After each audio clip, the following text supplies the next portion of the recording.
Ja, sko, þessir viðskiptamenn í alþjóðavæðingu, þetta náttúrulega, sko, þeir eru það sem kallað globalistar, þeir eru það og það eins og þeir vilja að það sé tekin upp einhver sameiginleg alþjóðleg stefna í helstu málum, til dæmis umhverfismálum og fleiri málum, það alveg just. Ég vil frekar kaupa. Það það þannig að þeir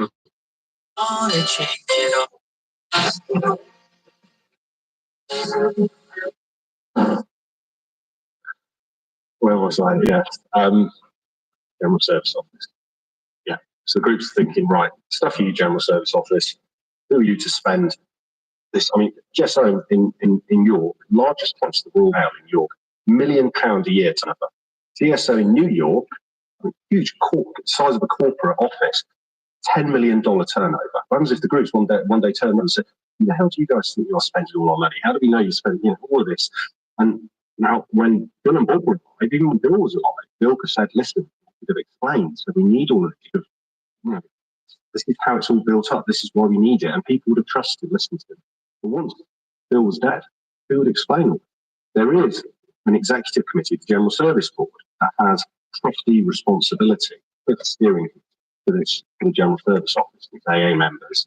But who knows any of those members? No one knows the name of the members of the General Service Board. Well, I mean, people do, but I suspect most people in this group, you don't even know the names of your General Service Board. So Bill was worried the groups would stop sending money and these services would fall apart. The phone line would fall apart, the literature would no longer be published and distributed. New groups in new countries or new cities or new towns, where would the service manual come from? Where would the guidelines come from? And very slowly, a huge effect was filtered down into all the groups and finally to the newcomer, to saving lives. And so this was, he knew he had to protect this somehow. He saw it was and the first thing was, well, who's going to, when I die, in fact, he handed over, he didn't wait till he died. He raised it, when AA came of age, when they had that big meeting in St. Louis, Bill essentially said to the AA groups, you are now responsible. You now have to take responsibility for your services. You have to, and you have to have the ultimate authority. And this is what Concept 1 is essentially saying. He explains the mechanics of how they do that Concept 2. It's very important. It was an important thing for me to realise what he was saying. You can't come on to me. He says, I just want to become a normal member of AA. You have to take responsibility. You can't, it's like Father says, you can't take responsibility. So that was Concept 1. And so he talks about the group conscience now, not just of a single group, but a group conscience of the whole country, of the whole world. Extend it. But what he does a lot is he takes a tradition and he extends it. Much larger, it gives it more detail. It gives us more detail here, so he's extending the group conscience. Don't just run groups, and the whole of AA. Now, some ways in which this can be, on a simple group level, how can I apply this Concept 1? One of the simplest things is the first link in that chain of conscience from group to worldwide to nationwide AA. What is it? It's GSR. GSR represents my group. In this country, GSR used to be called General Service Representative, and some bright spark decided to change the name to Group Service Representative, totally missing the point. Essentially, GSR is a General Service Representative, represents my group. So does my group have a GSR? It's a simple question. Is my group, following Concept 1, does it have a GSR? Does my GSR go to pre-conference? Actually, the point of that is Concept 2. Then looking just within the group, do all members of my group contribute to the group? So this concept can be applied in a number of different ways at a national level and even on a group level. So now, of course, the question is, okay, Bill, you said, I tend to use the name Bill quite freely. I really look up to the guy that's like, Bill said this, Bill did this, Bill did that. Anyway, so Bill says, you guys have responsibility, you have authority. And then you may say, well, all right, so what is it? In this country, I think we've got 25,000 members of AA. In worldwide, I think we got over 2 million members of AA. Now, obviously, it's a bit impractical for 25,000 people to get together to have a national group conscience meeting. It's a little ineffective for the world conscience to have a meeting with 2 million people somehow that means a large hall somewhere. So we'll solve this one. We're basically the idea of representation. What you said. We've already got the national services.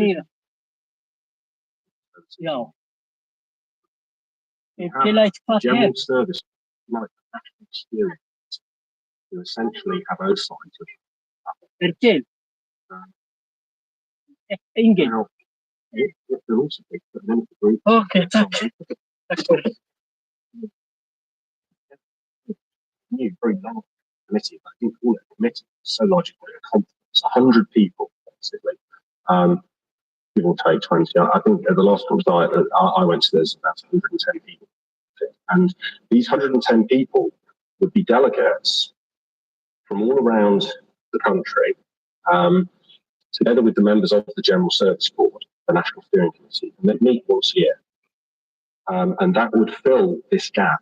We thought that would fill this gap between the groups and the General Service Board and the General Service Office, i.e. these very important national services.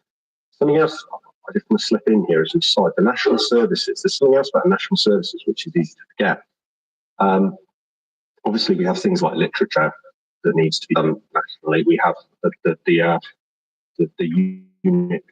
unified phone line that we need to done nationally. But the other thing is we have national newspapers. The probation service is run nationally. Actually, I think there's England and Scotland, but nationally to keep it simple. We have, government offices run nationally. A lot of offices who essentially create the policy for the people who have first contact with still suffering alcoholic, probation officers, prison officers. These national offices create policy for doctors and nurses and national professional organisations for psychiatrists. National newspapers and television stations who kind of have the majority of the communication lines between individuals and they can reach out to people like no one else can, this national media. How do you interface? How do you communicate national organisations, national offices? You do it on a national level. You do it in a coherent way. So, as well as these other general services that I've talked about, which publishing, reading, and so forth, we need to be communicating nationally with the media and with these various organisations. So that's just slipping that in. I should have said that at the beginning. So anyway, we have the conference filling in this gap. And why does the conference fill this gap? Well, this is an interesting point here. That has caused much discussion and debate over the last 2 years. The GSRs vote in the delegates. Simple as that. The GSRs decide who the delegates are for their region. That's what Bill said. That was the spirit of Concept 2. The GSRs choose these delegates. They hold the delegates accountable. If the delegates don't go and carry the conscience of the GSRs to the conference meeting when they meet with the General Service Board, representatives from the General Service Office, then the GSRs can vote out these delegates. That's how the direct accountability comes in. Now, unfortunately, I mean to be controversial, but in this country, the GSRs don't vote in the delegates due to a misunderstanding of the concept, particularly the spirit of the concept. Well, I can only think of historical reasons and reasons of ignorance, really.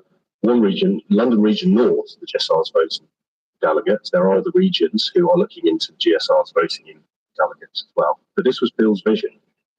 And I'm sorry to start on I'm sorry to reach Concept 2 and already give a negative point, but in this country, we haven't quite caught up with the spirit of the concept. But that's why it's so brilliant that Bill wrote these down. If he hadn't wrote down these concepts, if he had just thought, because some people were saying to him, we've done the stats.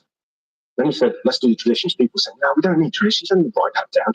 Philip, come and talk about your experience. Don't talk about just about traditions. And then the concepts, people say, well, we need to write all this down.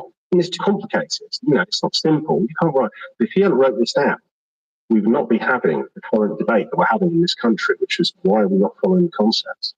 So, thank God he wrote it all down and made it clear. So that's Concept 2. The General Service Conference of AA has become, for nearly every practical purpose, the active voice and effective conscience of our whole society in its world affairs. And at this point, principle of delegation comes in, which is fundamental to the concepts, and it's talked about in the traditions. Bill talks about the trusted servants. So what he's doing is he's taking the idea of trusted servants and starting to expand on it here. He's saying that, all right, we give ultimate authority and final responsibility to the group, but then the groups have to delegate some of that to their conference delegates. And I'm just about to rotate out as a conference delegate. There's 6 in the Southwest region, and there's 15 UK regions, each with 6 delegates. But yeah, the groups delegate some of their authority and responsibility, and that's how the conference is formed. Each year, the delegates can question and debate with the General Service Board up in York and find out what essentially our National Steering Committee have been up to. So that's concept 2. And I guess in terms of what individual groups can look towards is, are we taking part in conference? Do we understand what's going on at conference? Do we know what the agenda is for conference this year? Do we know what the conference decisions were? Because conference discusses things like what new literature should we do? We have with this piece of literature. The national phone line came as a result of conference discussions. So the decisions at conference directly affect the event. And that's concept 2. And I guess the nearest parallel I could think of this, if you're thinking of our... تحياتي لك، هي متبادلة شحن الصلة بالعالم. مرحبا بك، عافاك مصطفى الشاب شحن الصلة. We can all go to... أكثر مغابة أخوي إبراهيم. معنا شوية الشغل.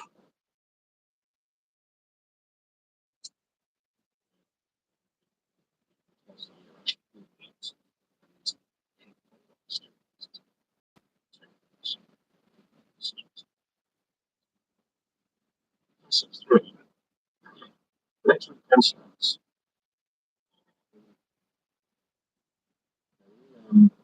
Rights. 3 points. It all makes sense. 3 very important. They are the first concept 3 is the right of decision. Concept 4 is the right of participation. Concept 5 is the right of appeal. Petition. And concept 3, to ensure effective leadership, shooting down each element of AA, conference, general service, corporation, staff, executives, judicial process. Simple question here, okay, how do we define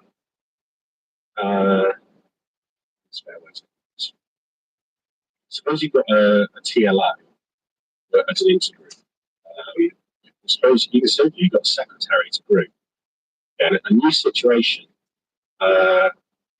basically someone comes up at the beginning of the meeting, before the meeting starts, when the service officer comes up and asks the secretary a question. The secretary's never come across this before. والسلامة. Have enough أجل ساعتين خالص إن شاء الله. to answer the question, to give a direct, do that.